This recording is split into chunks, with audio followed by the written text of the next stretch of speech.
इस वीडियो में सेल के बारे में स्टडी करने वाले हैं, जो बायोलॉजी से रिलेटेड एक टॉपिक है। सेल को basic building block of life भी कहा जाता है, यानी कि ज़िंदगी की दीवार इसी पर ही खड़ी होती है। ये जो स्ट्रक्चर आप देख रहे हैं और यहाँ पर कुछ चीज़ें बनी हुई हैं, आज इनके बारे में हम स्टडी करने वाले हैं। देखते हैं कि ये क्या हैं और इनके क्या फंक्शंस होते हैं। सबसे पहले ये बात ध्यान में रखें कि एनिमल सेल और प्लांट सेल में जो फ़र्क होता है वो सेल वॉल का होता है। यानी कि जो एनिमल सेल होता है उसमें सेल मेम्ब्रेन होती है।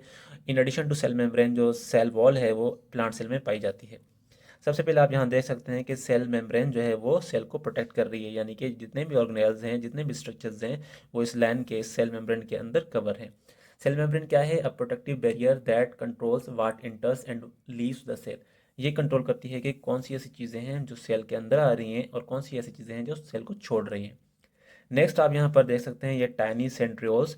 जो सेंट्रियोल्स होते हैं उनका काम होता है वो माइक्रोट्यूब्यूल्स को ऑर्गेनाइज करते हैं ड्यूरिंग द सेल डिवीजन। यानी कि सेल कभी भी एक रहने वाला नहीं, इसको दो भी होना है। जब ये दो होंगे तो सेंट्रियोल्स जो है वो क्या करते हैं? ऑर्गेनाइज करते हैं माइक्रोट्यूब्यूल्स को। नेक्स्ट यहाँ पर आप देख सकते हैं साइटोप्लाज्म, जो कि एक विस्कस मटेरियल होता है जो कि सपोर्ट प्रोवाइड करता है इन सब स्ट्रक्चर्स को। यानी कि साइटोप्लाज्म क्या है? Jelly like filler that fills the cell and hold organelles in places. Next आप देख सकते हैं यहाँ पर एंडोप्लाज्मिक रेटिकुलम। यानी कि ये दो होते हैं, एक होता है रफ एंडोप्लाज्मिक रेटिकुलम, एक होता है स्मूथ एंडोप्लाज्मिक रेटिकुलम। जो रफ एंडोप्लाज्मिक रेटिकुलम होते हैं उसके सरफेस के ऊपर राइबोसोम अटैच होते हैं, यानी कि वो प्रोटीन सिंथेसिस में मदद देता है। नेक्स्ट जो है वो आपका स्मूथ एंडोप्लाज्मिक रेटिकुलम होता है, जो लिपिड और डिटॉक्सिफाई करता है हार्मफुल सब्सटेंसेस को। लिपिड सिंथेसिस भी करता है और हार्मफुल सब्सटेंसेस को डिटॉक्सिफाई भी करता है। नेक्स्ट यहाँ पर आप देख सकते हैं आपके पास राइबोसोम्स हैं। राइबोसोम को प्रोटीन फैक्ट्री भी कहा जाता है, यानी कि ये प्रोटीन बनने में मदद देते हैं। ये एक फैक्ट्री है जिसमें प्रोटीन बनते हैं। प्रोटीन क्योंकि इंसान में बहुत ज़्यादा काम आते हैं। फॉर एग्जाम्पल नेल्स प्रोटीन्स के बने होते हैं, हेयर प्रोटीन्स के बने होते हैं, और भी बहुत सारी चीज़ें, यानी कि फ्लैश वगैरह प्रोटीन का बना होता है। तो ये राइबोसोम प्रोटीन बनाने में मदद देते हैं। नेक्स्ट आप देख सकते हैं गोल्जी बॉडी, इसका दूसरा नाम गोल्जी अपार्टस है। गोल्जी बॉडी क्या करती है? मॉडिफाई करती है, सॉर्ट करती है, पैकेज करती है प्रोटीन एंड लिपिड को। यानी कि एक ऐसी फैक्ट्री है जो इन सब चीज़ों को पैक वगैरह करके आगे मुंतकिल करने का काम करती है। नेक्स्ट यहाँ पर आप माइटोकॉन्ड्रिया देख सकते हैं। ये बहुत ही ज़्यादा इंपॉर्टेंट है क्योंकि ये एनर्जी देता है सेल को एटीपी की फॉर्म में। जब सेल रेस्पायर करता है, यानी कि जब सेल सांस लेता है, तो माइटोकॉन्ड्रिया उसकी हेल्प देता है। नेक्स्ट वैक्यूल, ये एक फिलर से भरे हुए सेक्स होते हैं जो कि स्टोरेज का काम भी करते हैं। नेक्स्ट यहाँ पे आप देख सकते हैं मोस्ट इंपॉर्टेंट पार्ट, जिसे हम कहते हैं न्यूक्लियस। न्यूक्लियस क्या होता है? जिसमें जेनेटिक मटेरियल यानी कि डीएनए, आरएनए या जो जेनेटिक जितना भी मटेरियल होता है वो इस न्यूक्लियस में इनक्लोज होता है।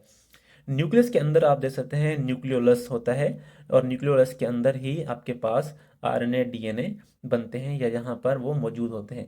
न्यूक्लियोलस क्या होता है? ये राइबोसोम प्रोड्यूस करता है इनसाइड द न्यूक्लियस।